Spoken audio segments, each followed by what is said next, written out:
Well, good Wednesday morning to everybody. Welcome to 10 with Tom on this final day of school for the 2019-2020 school year.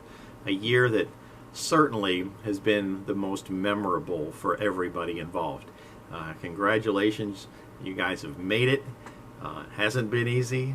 It's been a grind, but you guys have made it this summer, so I hope you get a chance to enjoy some of the summer and relax a little bit, take some of the stress off, and hopefully we get started with a new adventure next year and things will look a whole lot different than they do now. But the way things are going, who knows? We'll just have to wait and see. But congratulations on making it through the school year. We'll give you some updates on some things that are happening here in just a little bit. But I want to start today with one of my biggest weaknesses, particularly through all this. And that is the subject of anger. And if I have a weakness, it's that I get angry. And I know I try and hide it from you guys and not get angry too often. But those of you who know me for a while know that every now and then I blow up like a pressure cooker where the lid flies off. And the person who sees that more than anybody is Deb. And it's not right. I shouldn't do the things that I do. I get frustrated and I explode. And it's one of the things that God is working with me on, and right now I'm not doing really well with it.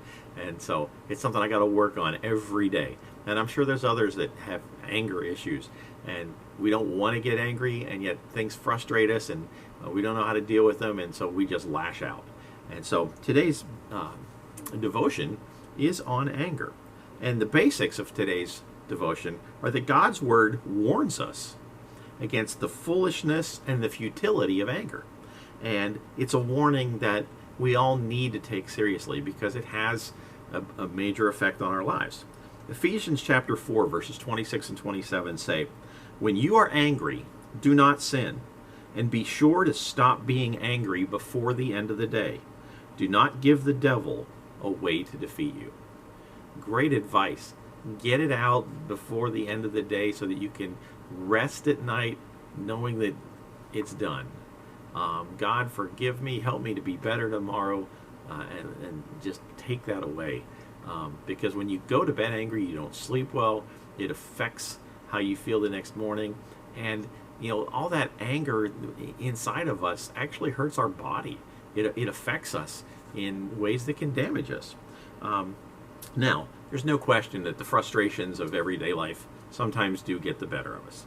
And we've talked about how that works out on the field, it works out at school, and there's so many ways that we've seen that in our lives. And at times we all allow minor disappointments to become major problems.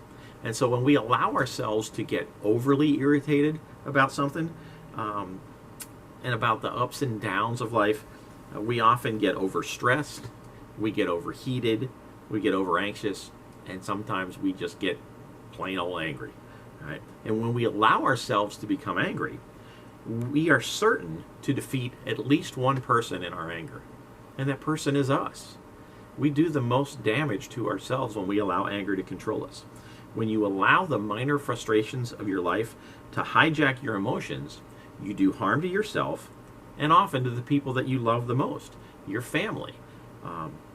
So today and every day, it's important that we guard ourselves against the kind of angry thinking that inevitably will come up in our lives.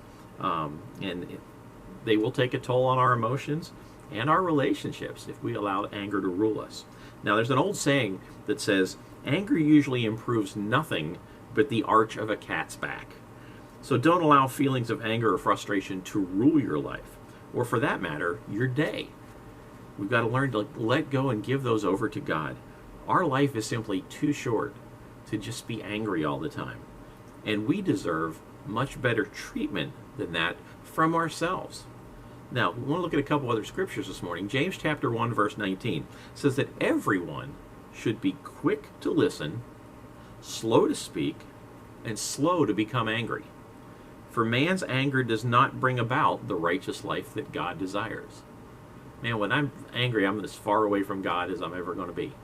And so we don't want to be far away from God. We want to be close to God. And so we give that anger over to Him. And that's something that I'm still working on to this day.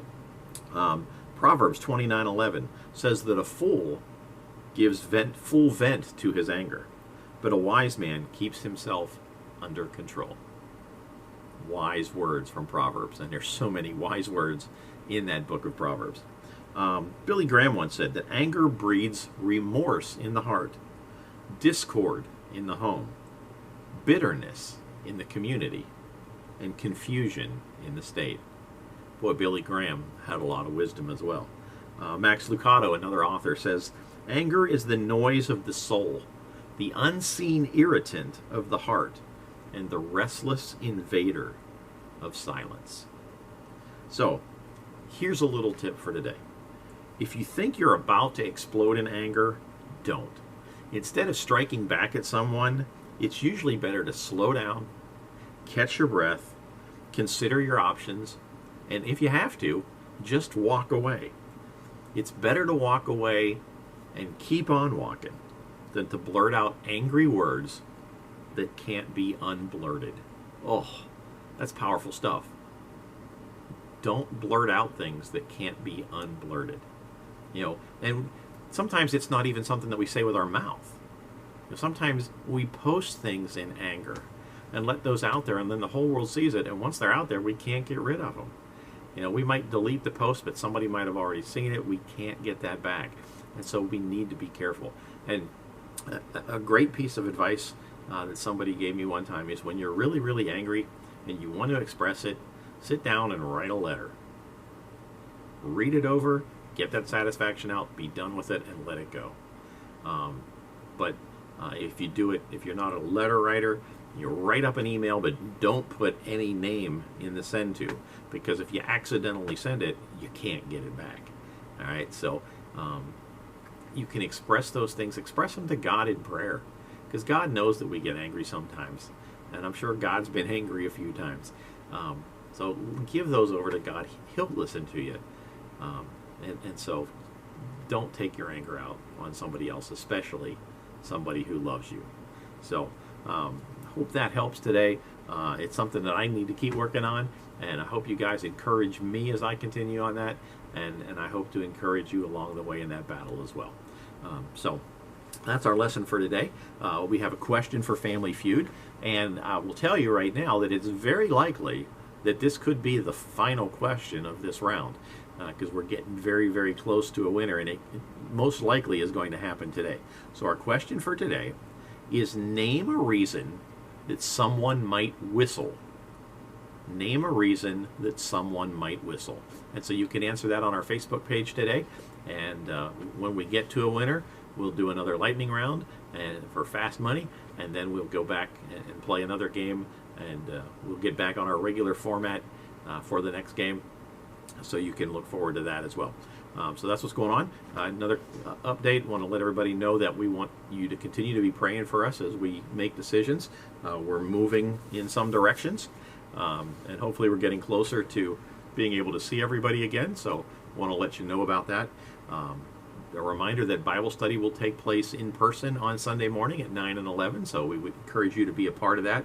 Join us in room 106 after the Apostles' Creed. A reminder, if you haven't signed up for our confirmation class and you haven't gone through that, you can get ready to do that this August, beginning August 16th, and we'll have a wonderful time together as we go through that confirmation process. Our youth leadership team will be gathering June the 7th at 2 o'clock. We encourage you to be a part of that. If you'd like to know more about what the leadership team is, be sure and ask me, and I'll get you all the information on that. Our Zoom meetings on Sunday nights will continue for the next 2 Sundays. That's May 31st and June 7th. And since we don't have June 14th on the calendar, that means that we're probably headed to something else that I think y'all are going to be excited about. I can't give you a whole lot of information on that. We've got a meeting tomorrow morning to discuss some of that, and hopefully by the time we get through the week, we'll have some more answers for you. But some exciting stuff ahead as we start to begin to regather. So hope you guys all have a wonderful day. Get the summer started as you get home from school today, and somehow we'll find a way to make the best of it, because you guys always do. So I love you guys. Talk to you tomorrow on 10 with Tom, and have a wonderful day.